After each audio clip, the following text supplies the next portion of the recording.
Hello everyone, my name is Anita, and for this assignment I am going to compare and contrast um, Dr.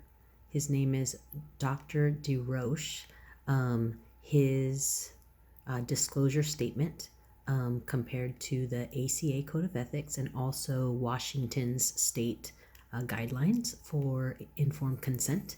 So I did choose as I said, I chose the professional disclosure statement of the counseling and psychotherapy practice of Brian DeRoche, and he includes all of his credentials, titles, and his Washington state license number.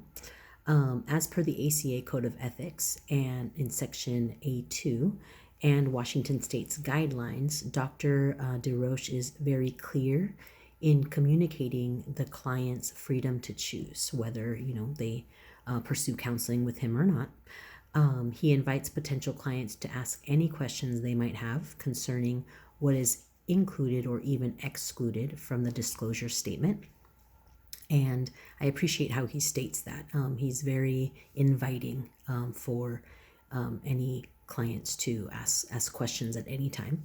Washington State does not require a counselor to discuss risk and benefits of service or the role of technology as the ACA does.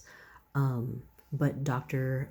DeRoche does include that information in his disclosure statement, which I think is great because, technology is a very used method now in our world. And so I think it's great that he included that. Also, as required, Dr. DeRoche includes a copy of Washington State's Acts of Unprofessional Conduct, and so it is a full list of unprofessional conduct that needs to be included in a disclosure statement. And so he gave as well the full information of the Department of Health for any complaints that any of his clients might have. And I found that his informed consent form to be presented in a well organized and clear manner. He was thorough yet concise. I really appreciated the layout and how, it was easy to find things, and I just appreciated how he worded things and how he described different areas. I really appreciate that the ACA includes the section pertaining to the risks and benefits of counseling in their guidelines.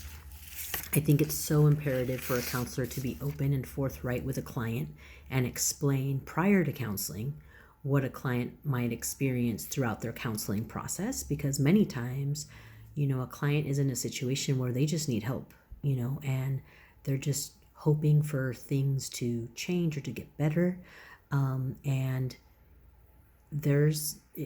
I think it's great. I think it's great that the ACA asks counselors to include that, because they know what will happen. They know what clients will experience. And so in Dr. DeRoche's informed consent, he says that benefits may include an increased capacity to manage your emotions, greater self-awareness, improved communication with significant others, reduced interpersonal stress, a higher level of self-esteem and confidence, greater ability to manage work-related stress, higher levels of self-direction and focus, and positive experiences of satisfaction and fulfillment. And he includes some of the risks being as discomfort of self-disclosure,